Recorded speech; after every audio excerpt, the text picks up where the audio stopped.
बहुत जज्बाती बातें कही हैं, तो ये पालके साहब ने भी इशारा किया है। मैं जानता हूं कि ये चुनाव, ये इलेक्शन खाली मऊ के सांसद कौन बनेगा इस बात के लिए नहीं हो रहा है। ये लड़ाई न हिंदू की है न मुसलमान की है, ये लड़ाई संविधान की है। संविधान बचाने की लड़ाई हो रही है। इस लड़ाई में हम आपके साथ आए।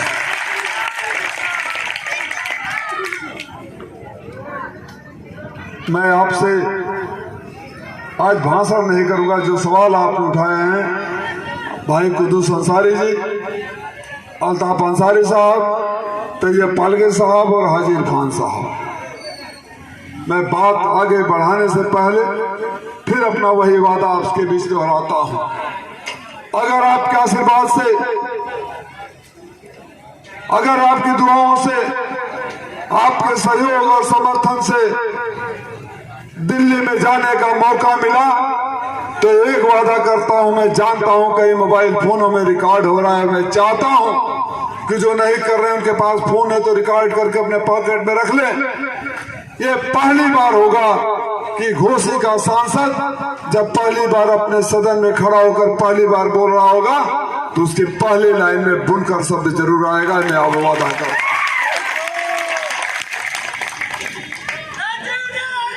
मैं आपकी पीड़ा को जानता हूं। मैं भी ये सवाल खुद से पूछता हूं कि हम अपने शानदार इतिहास की बात करते हैं। जब लोकसभा की बात करते हैं तो पंडित अलगू राय शास्त्री से शुरू करते हैं। नाम गिनाते गिनाते गिनाते स्वर्गीय कल्पनाथ राय जी तक आकर हम गिनती भूल जाते हैं। उसके बाद हमें नाम याद नहीं आता या गिनती याद नहीं आता। चल रहा मुझे नहीं पता आखिर क्यों आपकी आवाज दिल्ली के सदन में नहीं गूंजती है। आखिर क्यों आपका सांसद दिल्ली में सदन में नहीं दिखाई देता है। आजकल तो टीवी चैनलों पर लोकसभा की कार्रवाई दिखती है और अक्सर हम जब एक चैनल खोल के देखते हैं कि लोकसभा की कार्रवाई चल रही है, जरा हम खोजें तो हमें बलिया का सांसद दिखता है, गाजीपुर का सांसद दिखता है, आजमगढ़ गोरखपुर देवरिया का सांसद दिखता है, लेकिन घोसी का सांसद, इसमें से जितने लोग बैठे हैं नुमानी भाई साहब को अगर को छोड़ दिया जाए तो शायद ही कोई ऐसा होगा जिसको ये खुशनसीबी रही होगी कि उनके दरवाजे पर सुख दुख में एमपी कभी उनके दरवाजे पे आया होगा। किसी के दरवाजे पे आया नहीं आया। आखिर कब तक ये खामोशी, आखिर कब तक ये सूनापन, इसका फैसला लेना होगा। और जो सवाल आप कर रहे थे कि आपकी आवाज कोई नहीं उठाता है, मैंने 10 सालों तक बिना झिझके, बिना ठिठके, बिना एक बार भी सोचे तमाम जुल्मों सितम को सहते हुए और आज भी बर्दाश्त कर रहा हूं जो भारत सरकार मेरे ऊपर जुल्म कर रही है। अल्ताफ भाई, आपको एक बात याद दिलाना चाहता हूं, बताना चाहता हूं। आज जब मैं आ रहा था तो कुछ लोग हमारे पास आए पार्टी के, जो हिसाब किताब लेकर गए थे।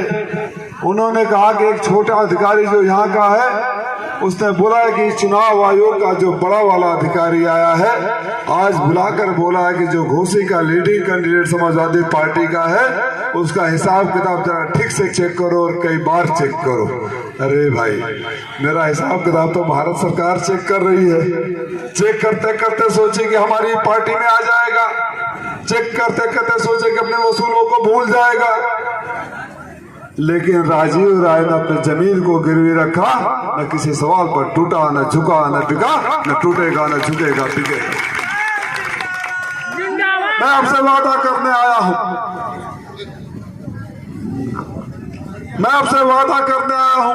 वादा सारे नेता करते हैं, लेकिन 10 सालों का मेरा इतिहास देख लिया। अगर पिछली करनी होती है तो आगे की बात को यकीन करता है। अगर पीछे का भी किसी ने कुछ किया ही नहीं तो वादे तो चुनाव में नेता चांद ला देंगे, तारे ला देंगे, जन्नत जमीन पर ला देंगे, पता नहीं क्या क्या करते हैं। मैं 14 में चुनाव लड़ा था, 19 सीट गठबंधन में चली गई थी।